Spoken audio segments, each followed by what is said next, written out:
सर्वोच्च अदालतलाई हेर्यो भने राजनीतिक दलहरूले हेर्ने दृष्टिकोण राजनीतिकरण गरेको देखिन्छ क्या। चोलेन्द्र शमशेरकै पालामा होस्, दीपक कुमार कार्कीकै पालामा होस्, र अहिलेको यो कायम 6 महिना कायम चलाउन दिएर 50 दिनको लागि चाहिँ प्रधान न्यायाधीशमा नियुक्ति गर्नेले पनि राजनीतिक दलहरूको स्वार्थ, राजनीतिकरण, राजनीतिक हस्तक्षेप सर्वोच्च अदालतलाई पटक पटक राजनीतिक दलहरूले किन गर्छन्?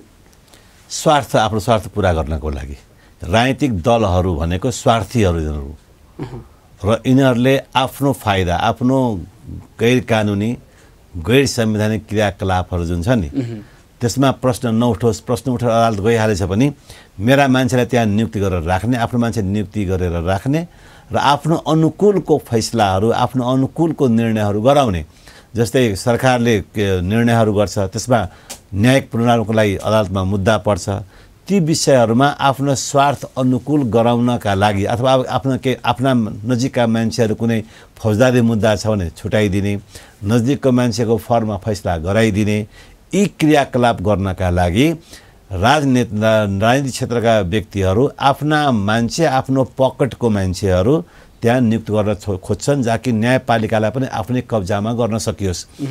अवधारणागत रूपमा कार्यपालिका स्वतन्त्र हुँदैन, त्यहाँनिर दलहरूको प्रभाव हुन्छ, कार्यपालिका दलकै सरकार हुन्छ भनौँ न, संसद पनि दलकै हुन्छ, त्यहाँ दलगत स्वार्थमा काम भइरहेको हुन्छ। तर न्यायपालिका स्वतन्त्र हुनुपर्छ भन्ने हो।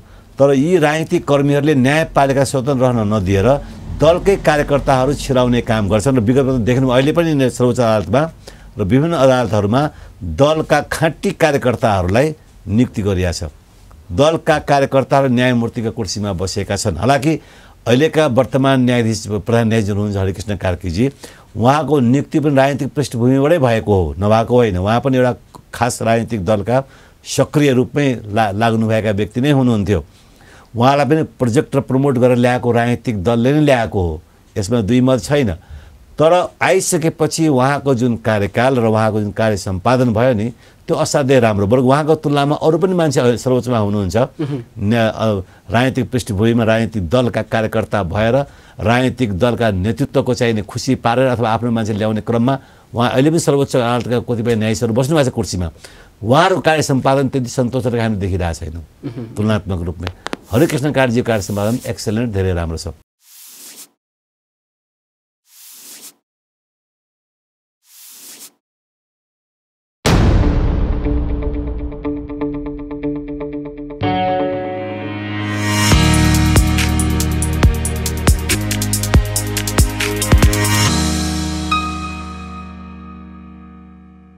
दर्शकवृन्द नमस्कार। माउन्टेन विशेष रिपोर्टमा यहाँहरूलाई हार्दिक स्वागत गर्न चाहन्छौँ। आज हामी माउन्टेन विशेष रिपोर्टमा विशेष गरी भर्खरै मात्र झन्डै 6 महिनापछि कायम मुकायम प्रधान न्यायाधीश सम्हालेर प्रधान न्यायाधीशको कुर्सीमा पुग्नुभएका हरिकृष्ण कार्कीको कार्यकाल कस्तो रहला। 50 दिनको लागि मात्र राजनीतिक दलहरूले उहाँलाई प्रधान न्यायाधीशमा चुनिनु भएको छ र उहाँले शुक्रबारबाट नै आफ्नो कार्यकाल सम्हालिसक्नु भएको छ। अब यो 50 दिनमा उहाँले सर्वोच्च अदालतको काम कारबाहीलाई कसरी अगाडि बढाउनु होला र राजनीतिक दलहरूले 50 दिनको लागि मात्र नियुक्ति गर्नुको औचित्य के हो त? सँगसँगै नागरिकता विधेयक भर्खरै मात्र प्रमाणित भइरहँदाखेरि विभिन्न आवाजहरू यस विषयमा उठिरहेका छन्। कतिपय अहिले पनि सडकमा नागरिकता नपाएर आन्दोलनरत छन् भने कतिपय नागरिकता विधेयक पास गर्यो भनेर एकतर्फी रूपमा यसको आलोचना पनि भइरहेको छ। र अहिलेको समसामयिक राजनीतिक घटनाक्रम कसरी विकास भइरहेको छ, राजनीति कतातिर लम्किरहेको छ र प्रचण्ड नेतृत्वको सरकार कति सफल कति असफल र प्रचण्ड नेतृत्वको सरकारको भविष्यको बारेमा पनि आज हामी कुराकानी गर्न गइरहेका छौँ। कुराकानी गर्नका लागि आज हाम्रा अतिथि हुनुहुन्छ वरिष्ठ अधिवक्ता तथा राजनीतिक विश्लेषक सुरेन्द्र महतो। आउनुहोस् स्वागत गरौँ आजका अतिथिलाई। स्वागत छ सर कार्यक्रममा। धन्यवाद बटुकजी।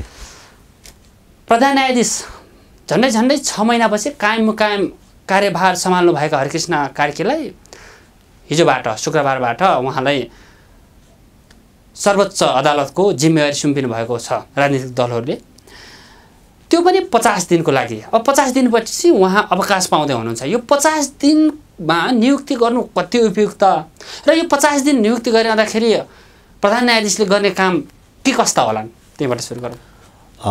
प्रधान न्यायाधीशले जुन यहाँले भन्नुभयो 50 दिनको लागि प्रधान न्यायाधीश बन्दै हुनुहुन्छ अथवा बन्नुभयो सम्माननीय हरिकृष्ण कार्कीज्यू, त्यो हेर्दाखेरि 50 दिन जस्तो देखिन्छ र वास्तव 50 दिन नभएर उहाँले विगत करिब 7-8 महिनादेखि नै 79 सालको झन्डै आश्विन कार्तिकदेखि नै कार्यवाहक उहाँ चलाइरहनु भएको छ।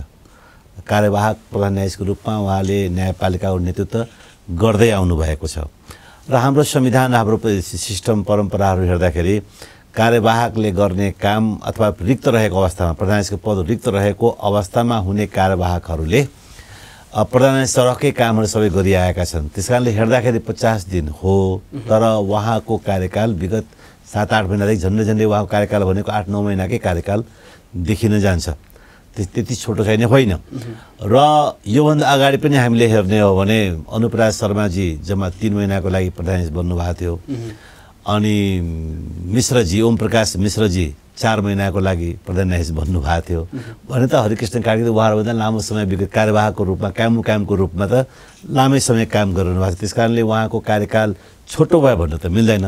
और राज्यसभा 50 दिनमा के गर्नुहुन्छ भन्ने कुरो उहाँ आफै उहाँकै नेतृत्वमा सर्वोच्च अदालतले जुन एउटा समिति गठन गरेको थियो त्यसमा नेपाल बारका प्रतिनिधि र सर्वोच्च बारका प्रतिनिधि पनि हुनुहुन्थ्यो। उहाँहरूको अध्ययन टोलीले न्यायपालिकालाई भ्रष्टाचार मुक्त बनाउने, व्यवस्थित बनाउने, जनताको आस्थाको केन्द्र बनाउने धेरै कार्ययोजनाहरू बनाएर रिपोर्ट पेश गर्नुभएको छ।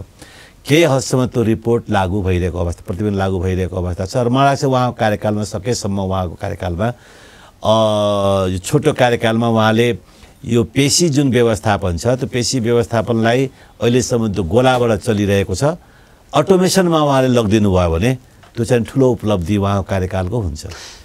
योभन्दा अगाडि दीपक कुमार कार्की जो प्रधान न्यायाधीश हुनुहुन्थ्यो उहाँको अवकाशपछि तत्कालै सर्वोच्च अदालतमा प्रधान न्यायाधीशको नियुक्ति हुनु पर्थ्यो।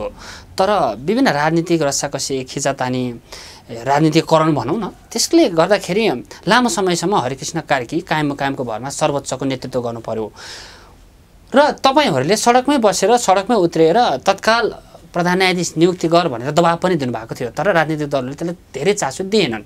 यो 6-7 महिनाको अवधिमा कायम भएर प्रधान न्यायाधीश भइरहँदाखेरि काम गरिरहँदाखेरि न्यायालय क्षेत्रमा परेको प्रभाव त देखिन्छ होला नि होइन? उहाँले कार्यवाहक रूपमा चलाउँदाखेरि पनि कुनै नकारात्मक प्रभाव परेको छैन। किनभने उहाँले प्रधान न्यायाधीश सरह नै उहाँले काम गरिरहनु भएको छ र खास गरी जुन तपाईँले अघि भन्नुभयो दीपक कुमार कार्कीको अवकाशपछि नै निरन्तर चाहिँ नै कार्यवाहक चलिरहेछ। दीपक कुमार कार्कीको अवकाश हुँदाखेरि त प्रधान न्यायाधीशको पद रिक्त छँदै थिएन किनभने चोलेन्द्र शमशेर हुनुहुन्थ्यो र उहाँ निलम्बित अवस्थामा हुनुहुन्थ्यो। दीपक कुमार कार्की पनि काम हुने कारण चोलेन्द्र निलम्बित भएको कारणले गर्दाखेरि हो। त्यसकारणले चोलेन्द्रजीको अवकाश पाउनुभएको भने पद रिक्त भएको भने मङ्सिरतिर हो। त्यसपछि हरिकृष्णजी निरन्तर उहाँ रहनु भएको छ र उहाँको कार्यकालमा नकारात्मक प्रभाव केही देखिएको छैन। बरु बेन्चमा राम्रै व्यवस्थापन पहिलेको भन्दा तुलनात्मक रूपमा सुरु हुँदै गएको छ।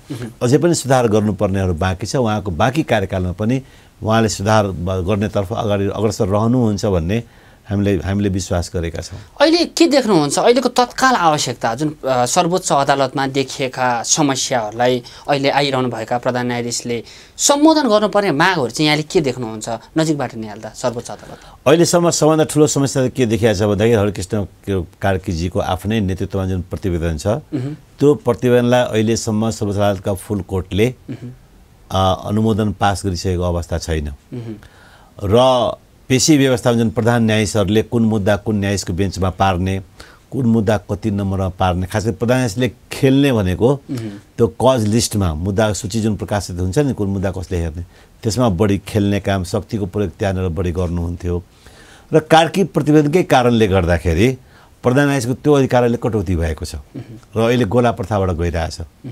तर अहिले पनि सर्वोच्च कतिपय न्यायाधीशहरू गोला प्रथाका विरुद्धमा अटोमेसनका विरुद्धमा लागि परेका छन् भन्ने सुन्नमा आइरहेछ। खास गरी त्यसमा पनि को भन्दाखेरि जो भोलिको दिनमा प्रधान न्यायाधीशको रोल क्रममा जो बस्नु भएको छ अर्थात् उहाँमा पनि कहीँ न कहीँ एउटा आकाङ्क्षा छ नि यो मैले मेरो पालोमा यो गोला प्रथा हटाउन पाएँ अथवा अटोनोमस लागू गर्न नपाए मैले पनि आफ्नो तरिकाले बेन्च बाँड्ने, मुद्दाको चाहिँ पेशीहरू तोक्ने र आफ्नो नियन्त्रणमा राख्ने सायद त्यो महत्त्वाकांक्षाले उहाँले गरेको हुनसक्छ। तर नेपाल बार 100% एस्योर छ। नेपाल बारले पटक पटक भन्दै आएको छ अब प्रधान न्यायाधीशको हातमा कज लिस्ट तोक्ने अधिकार जाँदैन, तुरुन्त चाहिँ पास गर्नुपर्छ र सकेसम्म चाँडै अटोमेसन लागू गर्नुपर्छ। त्यसैले हाम्रो अपेक्षा अहिलेको वर्तमान प्रधान न्यायाधीश हरिकृष्ण कार्कीबाट कि उहाँहरूले धेरै कुरो केही गर्न नसक्नु भए पनि कमसेकम अटोमेसन लागू गराएर जानुस्। प्रतिवेदन जुन छ उहाँको आफ्नो प्रतिवेदन त्यो सर्वोच्च अदालतको फुल कोर्टबाट त्यसलाई पारित गराउनुहोस् ताकि त्यो सर्वोच्च अदालतको त्यो प्रपर्टीको रूपमा त्यो रहोस् र केही नियुक्तिहरू सर्वोच्च अदालतकै न्यायाधीश सङ्ख्या कम छ, 5वटा सिट खाली भइरहेको छ, 2 महिनापछि उहाँ आफ्नै सिट पनि रिक्त हुन्छ। अदालत हाइकोर्टमा न्यायाधीशहरूको अभाव छ, डिस्ट्रिक्ट कोर्टमा न्यायाधीशहरूको अभाव छ। ती पूर्ति पनि गर्न सक्नुभयो भने अझै उल्लेखनीय नै राम्रो नै हुन्छ र नियुक्ति प्रणालीलाई पनि उहाँको जुन अहिले कार्यवाहकै कार्यकालमा धेरै सुधार गर्नुभयो। पहिले के हुन्थ्यो, हाइकोर्टको जज, सुप्रिम कोर्टको जज अथवा खास गरी हाइकोर्ट र डिस्ट्रिक्ट कोर्टको जज न्याय परिषदमा बस्ने मान्छेहरूको त्यहाँ बार्गेनिङ चल्थ्यो अनि यति कतिवटा सिट चाहिँ नियुक्ति गर्नुपर्ने छ, उनीहरू आपसमा भागभन्डा गर्थे। अनि भागभन्डा गरेर के गर्थे, आफ्नो नाता गोता अथवा अनुचित प्रभावमा परेर अथवा कुनै लेनदेनको अवस्थामा अथवा कुनै ठुलो नेताहरूको प्रभावमा खल्तीवाला नाम लेखेर सोध्न कि योग्यता क्षमता केही हेर्नु छैन, चट्टा नियुक्ति गर्थ्यो। अहिलेको वर्तमान जुन कार्यवाहक अहिलेको जुन वर्तमान सम्माननीय हुनुहुन्छ हरिकृष्ण कार्कीजी, उहाँकै नेतृत्वमा अहिले चाहिँ यो सर्ट लिस्टिङ गर्ने कुरा आयो, क्राइटेरियाहरू तोकिया छ। अहिले अब खल्तीबाट चाहिँ निकाल्ने अवस्था छैन। अहिले त्यो अवस्थाको सुरुवात उहाँले राम्रो गर्नुभएको छ। त्यस कारणले विगत लामो समय देखिरहेका विकृति विसङ्गतिहरू जुन देखिएका थिए न्यायपालिकामा हरिकृष्ण कार्कीजीको कार्यकालमा धेरै सुधारहरू भएको छ र उहाँ धेरै उल्लेखनीय सुधारहरू भएको छ र आगामी 50 दिनमा पनि उहाँले उल्लेखनीय सुधार गर्नुहुन्छ भन्ने कुरामा हामीले विश्वास लिएका छौँ। ठिक छ, अब नेतृत्व आइसकेपछि सर्वोच्च अदालतलाई कसरी सञ्चालन गर्छन् उहाँहरूको कुरा रह्यो होइन, नेतृत्व जो नियुक्ति हुनुभएको छ। तर सर्वोच्च अदालतलाई हेऱ्यो भने राजनीतिक दलहरूले हेर्ने दृष्टिकोण राजनीतिकरण गरेको देखिन्छ क्या। चोलेन्द्र शमशेरकै पालामा होस्, दीपक कुमार कार्कीकै पालामा होस् र अहिलेको यो कायम 6 महिना कायम चलाउन दिएर 50 दिनको लागि चाहिँ प्रधान न्यायाधीशमा नियुक्ति गर्नेले पनि राजनीतिक दलहरूको स्वार्थ, राजनीतिकरण, राजनीतिक हस्तक्षेप सर्वोच्च अदालतलाई पटक पटक राजनीतिक दलहरूले किन गर्छन्? आफ्नो स्वार्थ पुरा गर्नको लागि। राजनीतिक दलहरू भनेको स्वार्थीहरू र यिनीहरूले आफ्नो फाइदा, आफ्नो गैर कानुनी गैर संवैधानिक क्रियाकलापहरू जुन छ नि त्यसमा प्रश्न नउठोस्, प्रश्न उठेर अदालत गइहालेछ भने मेरा मान्छेलाई त्यहाँ नियुक्ति गरेर राख्ने, आफ्नो मान्छे नियुक्ति गरेर राख्ने र आफ्नो अनुकूलको फैसलाहरू, आफ्नो अनुकूलको निर्णयहरू गराउने। जस्तै सरकारले निर्णयहरू गर्छ, त्यसमा न्यायिक पुनरावलोकनको लागि अदालतमा मुद्दा पर्छ, ती विषयहरूमा आफ्नो स्वार्थ अनुकूल गराउनका लागि अथवा आफ्ना नजिकका मान्छेहरू कुनै फौजदारी मुद्दा छ भने छुटाइदिने, नजिकको मान्छेको फर्ममा फैसला गराइदिने, यी क्रियाकलाप गर्नका लागि राजनीतिक क्षेत्रका व्यक्तिहरू आफ्ना मान्छे, आफ्नो पकेटको मान्छेहरू त्यहाँ नियुक्त गर्न खोज्छन् जहाँ कि न्यायपालिकालाई पनि आफ्नै कब्जामा गर्न सकियोस्। अवधारणागत रूपमा कार्यपालिका स्वतन्त्र हुँदैन, त्यहाँनिर दलहरूको प्रभाव हुन्छ, कार्यपालिका दलकै सरकार हुन्छ भनौँ न, संसद पनि दलकै हुन्छ, त्यहाँ दलगत स्वार्थमा काम भइरहेको हुन्छ। तर न्यायपालिका स्वतन्त्र हुनुपर्छ भन्ने हो। तर यी राजनीतिक कर्मीहरूले न्यायपालिका स्वतन्त्र रहन नदिएर दलकै कार्यकर्ताहरू छिराउने काम गर्छन् र विगतमा देख्नु अहिले पनि सर्वोच्च अदालतमा र विभिन्न अदालतहरूमा दलका खाँटी कार्यकर्ताहरूलाई नियुक्ति गरिएको छ। दलका कार्यकर्ताहरू न्यायमूर्तिका कुर्सीमा बसेका छन्। हालाकि अहिलेका वर्तमान न्यायाधीश प्रधान न्यायाधीश हुनुहुन्छ हरिकृष्ण कार्कीजी, उहाँको नियुक्ति पनि राजनीतिक पृष्ठभूमिबाटै भएको हो, नभएको होइन। उहाँ पनि एउटा खास राजनीतिक दलका सक्रिय रूपमै लाग्नुभएका व्यक्ति नै हुनुहुन्थ्यो। उहाँलाई पनि प्रोजेक्ट र प्रमोट गरेर ल्याएको राजनीतिक दलले नै ल्याएको हो, यसमा दुई मत छैन। तर आइसकेपछि उहाँको जुन कार्यकाल र उहाँको जुन कार्य सम्पादन भयो नि त्यो असाध्यै राम्रो। बरु उहाँको तुलनामा अरू पनि मान्छे सर्वोच्चमा हुनुहुन्छ, राजनीतिक पृष्ठभूमिमा राजनीतिक दलका कार्यकर्ता भएर राजनीतिक दलका नेतृत्वको चाहिने खुसी पारेर अथवा आफ्नो मान्छे ल्याउने क्रममा उहाँ अहिले पनि सर्वोच्च अदालतका कतिपय न्यायाधीशहरू बस्नु भएको छ कुर्सीमा। उहाँहरूको कार्य सम्पादन त्यति सन्तोषजनक हामी देखिरहेको छैनौँ तुलनात्मक रूपमा। हरिकृष्ण कार्कीजीको कार्य सम्पादन एक्सेलेन्ट, धेरै राम्रो छ। त्यसकारण जुन पृष्ठबाट आए पनि उहाँले आफूलाई बचाउन सक्नुभयो, अरूले बचाउन सकिरहेको हामीले अवस्था देखिरहेको छैनौँ। त्यो चाहिँ नि राजनीतिक दलहरूले कब्जा नै गर्न खोजेको, जुन कि अन्ततः ती राजनीतिक दलका लागि आफैलाई प्रतिपादक हुन्छ। त्यो नोक्सान उहाँलाई, किनभने पोलिटिकल फोर्सहरू त पावर त परिवर्तनशील हुन्छ, चेन्ज भइरहन्छ, जनताको म्यान्डेट पनि परिवर्तनशील हुन्छ। आज तपाईँले आफ्नो पावर भएकोलाई आफ्नो अनुकूलको मान्छे त्यहाँ ल्याउनुहुन्छ, भोलि तपाईँलाई अप्ठ्यारो पऱ्यो भने अनि अरू दलको मान्छेले तपाईँलाई त नहेर्न सक्छ, तपाईँलाई अन्याय पऱ्यो भने बचाउने तपाईँलाई न्यायमूर्ति अदालतले नै हो। त्यसकारण न्याय अदालतलाई मन्दिरकै रूपमा स्वतन्त्र रूपमै रहन दिनुपर्छ र असल छविका व्यक्तिहरू, असल चरित्रका व्यक्तिहरू, न्यायिक विवेक भएका व्यक्तिहरू, कुनै दलगत स्वार्थ र दलगत राजनीतिमा नलागेका व्यक्तिहरूलाई नै त्यो ठाउँमा ल्याउनु उपयुक्त हो। र यो कुरालाई नेपालको कानुनी प्रणालीले मान्यता पनि दिएको छ। जस्तै नेपालमा न्याय परिषद ऐन जुन छ 2073 सालको, जसले न्यायाधीशको नियुक्ति सम्बन्धी प्रक्रियाहरूको व्यवस्था गरेको छ, त्यसमा प्रष्टै भनेको छ न्याय परिषदले न्यायाधीश नियुक्तिको छ। न्याय परिषदले त सर्वोच्च अदालतका न्यायाधीश, उच्चका न्यायाधीश र जिल्लाका नियुक्ति गर्छन्। त्यहाँ प्रष्ट भनेका छन् कि नियुक्ति गर्दाखेरि राजनीतिक दलका मान्छे गर्नु हुँदैन, राजनीतिक दलका सदस्य रहेका व्यक्तिलाई राजनीतिक नियुक्ति गर्नु हुँदैन भनेर कानुनले बन्द लगाएको छ। त्यसपछि समानुपातिक समावेशीकरणको आधारमा नियुक्ति गर्नुपर्ने त्यो ऐनले व्यवस्था गरेको छ, तर व्यवहारमा त्यसको कहिले पनि लागू गरिँदैन। अहिलेको आजको डेटसम्म पनि उनीहरूले आफ्नै दलका कार्यकर्ता भर्ती केन्द्र त्यहाँनिर बनाएर एउटा गिरोहको शैलीमा मुलुक चलाएर न्यायपालिका पनि गिरोहकै हालिमुहाली गर्न खोज्ने यो न्याय जुन छ राजनीतिक कर्मीहरू, उहाँहरूको स्वार्थी मनसायले स्वार्थ बदनियतपूर्ण सोचले गर्दाखेरि न्यायपालिकामा अलिकति कमजोरीहरू भएका छन्। यो भनिरहँदाखेरि जो राजनीतिबाट टाढा छ, जसको पहुँच पुग्दैन, जो सामान्य परिवारको मान्छे छ, उसले न्यायालयबाट निष्पक्ष रूपमा न्याय पाउला त? सामान्य परिवारका मान्छे हुन्छ नि, जुन मुद्दामा दुवै पक्ष सामान्य हुन्छ, दुवै पक्ष निमुखा हुन्छ, त्यहाँ चाहिँ न्याय हुन्छ। न्याय मर्छ कहाँ?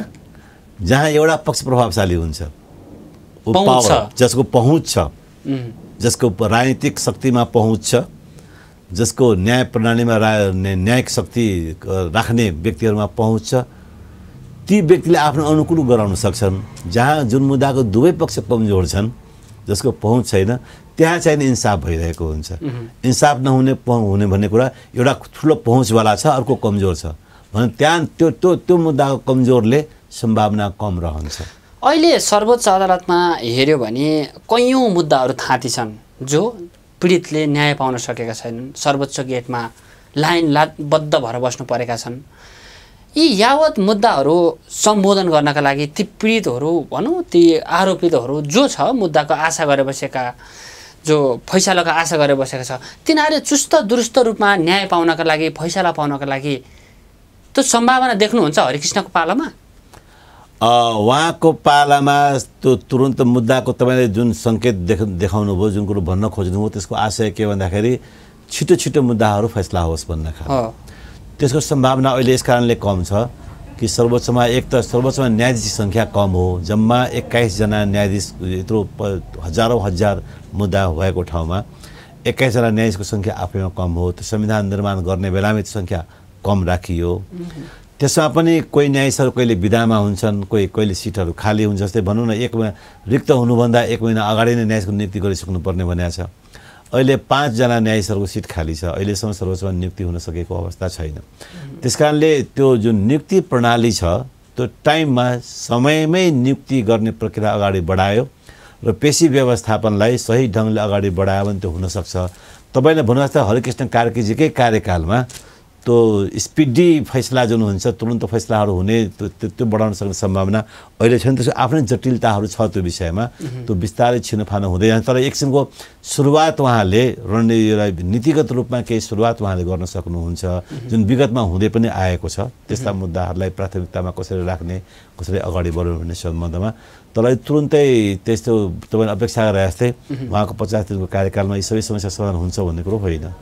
अब अलिकति हामी प्रधान न्यायाधीशबाट अलिकति अब नागरिकता विधेयकमा जान्छौँ। अहिले नागरिकता विधेयक राष्ट्रपति रामचन्द्र पौडेलले नागरिकता विधेयक प्रमाणित गरिसकेपछि यस विषयमा विभिन्न तर्क वितर्कहरू आएको देखिन्छ। एकतर्फी नागरिकता विधेयक संशोधन गरेर मात्र लानु पर्थ्यो भनेर भन्ने छ भने एकतर्फीले यसलाई हतार गरेर लानुपर्ने भन्ने पनि छ र यो कतिपयले यसलाई स्वागतयोग्य पनि भनेका छन्।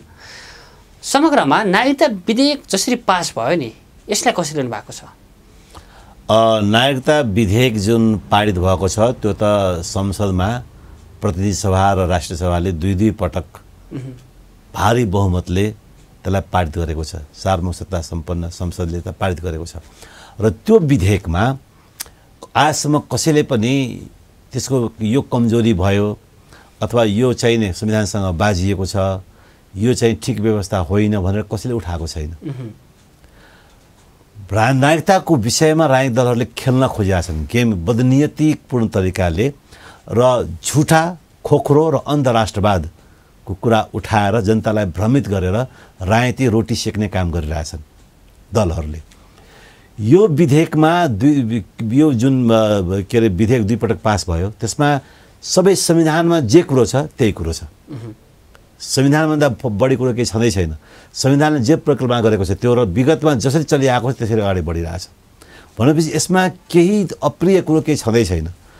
त्यो विधेयकलाई तात्कालीन एमालेको राजनीति भनौँ अथवा एमालेको दलले जुन अध्यादेश ल्याएको थियो त्यही अध्यादेशकै व्यवस्थाहरू इन्कर्पोरेट समावेश भएर जुन के नेपाली कांग्रेसले विधेयक ल्याएको थियो 2 पटक पास भयो। अब एमाले उचालेर हो कि त्यो राष्ट्रपतिको आफ्नो अहङ्कारले गर्दा तात्कालीन राष्ट्रपति विद्यादेवी भण्डारीको अहङ्कारले गर्दाखेरि उहाँले संविधानलाई कुल्चिनु भयो। उहाँले आफूले लगाएको जुत्ताले नेपालको संविधानलाई कुल्चिने काम गर्नुभएको छ।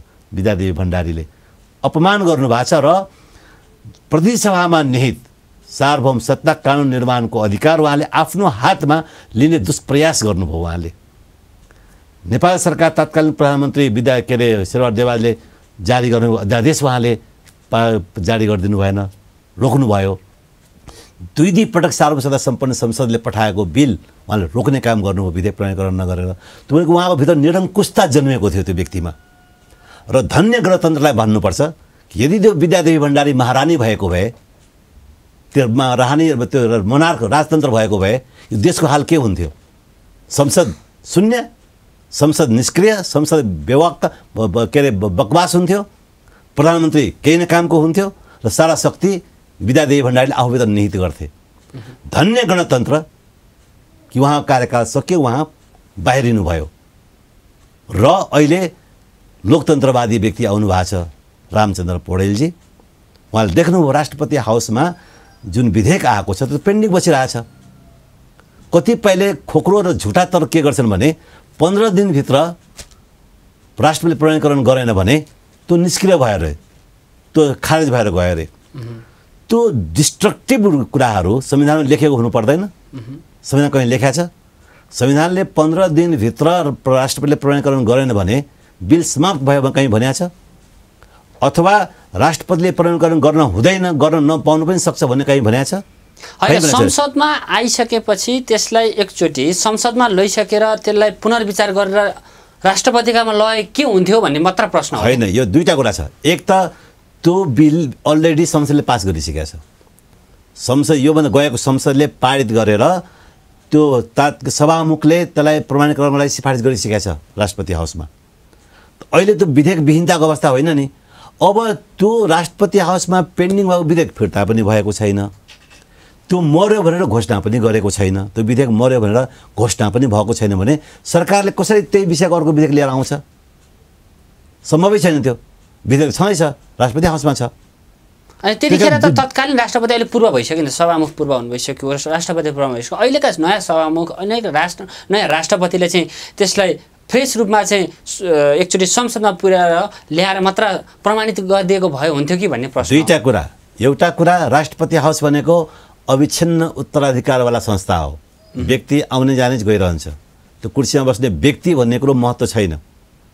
त्यो राष्ट्रपति हाउस महत्त्वपूर्ण छ, त्यो कुर्सी महत्त्वपूर्ण छ हैन। त्यसैले राष्ट्रपति हाउसमा विद्यादेवी भण्डारी गयो र रामचन्द्र पौडेल आयो भने त्यो गर्ने, त्यो पुरानो काम गर्ने नहुने भन्ने कुरो त होइन नि, एउटा कुरा यो। दोस्रो कुरो संसदमा विचाराधीन विषय जुन हुन्छ नि, त्यो एउटा संसद मर्यो, विघटित भयो भने, यसको अब के समय पुरा भयो भने त्यसमा विचाराधीन विषय स्वतः समाप्त हुन्छ। त्यसपछि नयाँ संसदले नयाँ ढङ्गले ल्याउँछ। नागरिकता विधेयक भन्ने चिज विगतको संसदमा विचाराधीन विषय होइन, त्यो विचाराधीन विषय हुँदै होइन। त्यो विगतको संसदले 2 पटक त्यसलाई पारित गरेर सभामुखको र प्रमाणीकरणको लागि राष्ट्रपति हाउस पठाइसकेको छ। अब भनेपछि त्यो विधेयक अब फेरि संसदमा आइरहनु कुरै छैन। अब संसद विचाराधीन होइन त्यो, अब विचाराधीन कहाँ छ? त्यो विचाराधीन छ त्यो राष्ट्रपति हाउसमा। त्यस कारणले राष्ट्रपतिले त्यसलाई प्रमाणीकरण गर्न सक्नुहुन्छ, त्यसमा कुनै किन्तु पर्नु छैन। अहिलेको संसदले हामीले फेरि विचार गर्न पाउनुपर्छ भन्ने कुरो छ भने तपाईँलाई कसले रोकेको छ? अहिलेको संसदलाई कसले रोकेको छ? अहिलेको राष्ट्रपति रामचन्द्र पौडेलजीबाट प्रमाणीकरण भएको छ। अहिलेको संसदले चाह्यो भने संशोधन विधेयक ल्याउनुहोस् न, तपाईँको प्राइभेट बिल ल्याउन सक्नुहुन्छ। कसलाई चित्त बुझाएको छैन? जुन कुनै व्यक्ति सांसदलाई उहाँले संशोधन विधेयक ल्याउनुहोस्, कुनै दललाई संशोधन विधेयक ल्याउनुहोस्, कसले रोकेको छ? तर त्यो विधेयक खत्तम भइसक्यो भन्ने घोषणा गर्ने यो हाउसको अधिकार कहाँबाट हुन्छ? त्यो अधिकार नै होइन। त्यस कारणले प्रधानमन्त्रीजीले त केवल उहाँलाई राष्ट्रपतिजीलाई ध्यानाकर्षण मात्रै गराइदिएको हो है कि राष्ट्रपति हाउसमा प्रमाणीकरणको लागि गएको विधेयक अहिले पनि निष्क्रिय भएको छैन, फिर्ता पनि आउँदै छँदैछ, प्रमाणीकरण त होस् भनेर ध्यानाकर्षण मात्रै गराएको हो। राष्ट्रपतिले प्रमाणीकरण गरेको हो। त्यो बिल्कुल दुईटा पाटोबाट, एक यसबाट चाहिँ यो संविधान सम्मत छ र संविधानको रक्षा भएको छ भन्नुहोस्। संविधानमाथि जुन कुठाराघात गर्नुभएको थियो विद्यादेवी भण्डारीजीले, त्यसबाट जोगाउनु भयो रामचन्द्र पौडेलजीले र उहाँले संसदलाई जोगाउनु भयो। संसदको सार्वभौम सत्ता, कानुन निर्माण गर्ने प्रक्रियालाई उहाँले सम्मान गर्नुभयो, फेरि फर्काउनु भयो। उहाँले क्याबिनेटको सम्मान गर्नुभयो, देशको रक्षा गर्नुभयो उहाँले। होइन भने त विद्यादेवी भण्डारीको पथमा हिँडेर रामचन्द्र पौडेलले नगरेको भए संसदीय अधिकार राष्ट्रपति हाउसमा, कार्यकारिक अधिकार राष्ट्रपति हाउसमा, अनि हाम्रो संविधानले राष्ट्रपतिलाई सक्रिय भूमिका निर्वाह गर्ने परिकल्पना गरेको छ। आज धन्य भन्नुहोस् न, के अरे रामचन्द्र पौडेलजी हुनुहुन्छ, भोलि विद्यादेवी अथवा विद्यादेवी जस्तै अस्ति निरङ्कुश खालको मान्छे त्यो राष्ट्रपति कुर्सीमा बस्यो भने संविधानको हाल के हुन्छ? तपाईँले त राष्ट्रपति विद्यादेवी भण्डारी, पूर्व राष्ट्रपति भण्डारीलाई निरङ्कुशताको सङ्केत दिनुभयो, तर कतिपयले के भन्नुहुन्छ, राष्ट्रवादी हो उहाँले नागरिकता विधेयक रोकाएर सही गर्नुभयो भन्ने एउटा पङ्क्ति पनि त छ नि त। राष्ट्रवादी हो भने संविधान खारेज गर्नुहोस् र नयाँ अर्को संविधान ल्याउनुहोस्। तपाईँ राष्ट्रवादी हुनुको संविधान मान्दिनँ भन्न पाउनुहुन्छ? राष्ट्रवाद भनेको के हो? संविधान नमान्नु राष्ट्रवाद हो? संविधानको कुन धारासँग विधेयकको कुन चाहिँ बाजिएको छ? खोक्रो राष्ट्रवाद के हो? राष्ट्रवाद भनेको विद्यादेवी भण्डारीले कुन राष्ट्रवादमा टेकेर उहाँले चाहिने संविधान जारी गर्नु भएन? उहाँले उसको लजिक के छ? उहाँको राष्ट्रवाद भनेको, राष्ट्रवाद भनेको के? मधेसीलाई कुल्चिनुपर्छ भन्ने राष्ट्रवाद हो? मधेसीलाई देशबाट निष्कासन गर्नुपर्छ भन्ने राष्ट्रवाद हो? मधेसीलाई यहाँ पशुसँग राख्नुपर्छ भन्ने राष्ट्रवाद हो? के राष्ट्रवाद भन्नु खोज्या विद्यादेवी भण्डारीले?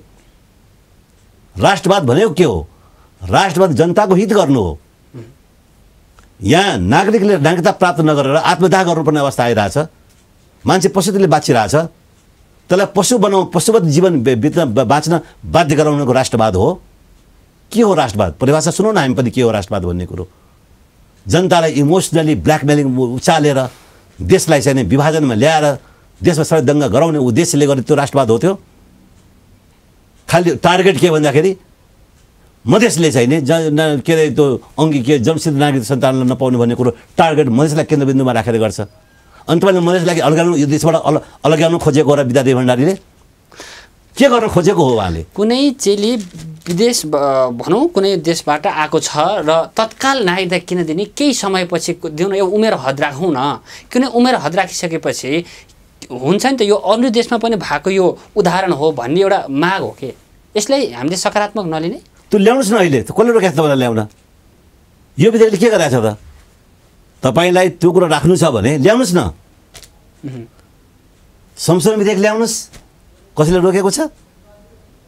ल्याउनुहोस्, डिबेट गर्नुहोस्, बहस हुन्छ त्यसपछि। के हुन्छ भन्ने कुरो। तर यो विधेयक रोक्नुपर्ने कारण के? यो विधेयकमा संविधानको बरखिलाफ केही कुरो छ भन्नु पर्यो। तपाईँले चाहेको कुनै कुरा समावेश भएन भने संशोधन विधेयक ल्याउनुहोस् न, कसले रोकेको छ? तर तपाईँ त्यो चाहिँ नल्याउने अनि यहाँ चाहिने नागरिकताविहीन मान्छेहरूलाई आत्मदाह गर्न बाध्य बनाउने, नेपाली नागरिकलाई आत्मदाह गर्न बाध्य बनाउनु राष्ट्रवाद हो? त्यो राष्ट्रवाद हो? ठिक छ, त्यो रामचन्द्र पौडेलले प्रमाणित गर्नुभयो, अहिले प्रमाणित भइसक्यो। तर शङ्का कहाँ पर्यो भने नि, जस्तो भारत भ्रमण त्यही दिनमा छ, प्रधानमन्त्री जाने त्यही दिनमा नागरिकता विधेयक प्रमाणित छ, यसमा शङ्का गर्न नपाउने? किन शङ्का गर्ने? त्यो संयोग हुन सक्छ। त्यो केही समयपछि भारतसँग के सरकार हो? नागरिकता विधेयक भारतसँग के सरकार छ? ल भन्नुहोस् मलाई। अहिलेको नागरिकता विधेयकमा भारतको के सरकार छ? यसमा भारतसँग के जोडिया छ? भारतको मुख्य भारतको चाहिँ यो रणनीति भन्ने छ। के छ रणनीति भारतको? यसमा राजनीतिक दलहरूलाई गरेको छ सत्ता टिकाउनका लागि यो नागरिकता विधेयक पारित गरेको प्रचण्डलाई आरोप छ। विशेष गरी भारत अहिलेका नरेन्द्र मोदी सरकारले चाहिँ यसलाई बढीभन्दा बढी प्रायोरिटीमा राखे भन्ने कुरा छ। झुट कुरा हो यो। किनभने जुन नागरिकता विधेयक छ विगत लामो कालखण्डदेखि निरन्तर चलिआएको कानुन हो यो। कुनै नयाँ कानुन आएर भारत कुनै इन्ट्रेस्ट यहाँ पुरा गर्नको लागि ल्याएको हो भने त्यो पो राष्ट्रघात हो त। त्यो यसमा नयाँ कुरा के छ जसले भारतलाई चाहिँ फाइदा गर्छ? यो विधेयकमा नयाँ त्यस्तो के कुरा छ जसले नेपाललाई नोक्सान गर्छ र भारतलाई अनुचित लाभ दिन्छ? के छ त्यस्तो यसमा? विगत लामो नागरिकता सम्बन्धी कानुनको इतिहास अध्ययन गर्नुहोस्, निरन्तरता नै छ नि यसमा। र संविधानले जे कुरा नयाँ कुरा ल्याएको छ त्यो नयाँ कुरालाई इन्कर्पोरेट गरेको छ। त्योभन्दा बढी के छ यसमा? भनेपछि यो दुष्प्रचार हो यो। र नेपाली जनताहरूमा भारत विरोध र एन्टी इन्डियन कुरा गरिदिएपछि उचालिन्छ नि मान्छे। यहाँ विगतमा यहाँको राजनीतिक पोलिटिक्स गेम खेल्ने नै त्यही हो। भारत विरोधको भारत एन्टी इन्डियाको नारा लगाइदिएर यहाँको मान्छेलाई उचाल्ने, अनि ऊ फेरि सरकारमा आएपछि सबभन्दा फेरि भारत भक्त ऊ आफै हुने। फेरि भनेपछि जनतालाई इमोसनल ब्ल्याकमेलिङ गरेको होइन यो। को चाहिँ भारतसँग यहाँ लडेको छ आजसम्म? जो नेता भारतको विरुद्धमा हल्ला मचाएर भोट लिएर आउँछ र सरकारमा गएपछि भारतसँग लडाएको छ कहिले? केपी ओलीले त्यत्रो भारत विरोध गर्यो, मिड नाइटमा रथ चिपसँग ह्यान्डसेक गरेन? त्यो गोप्य वार्ता के थियो?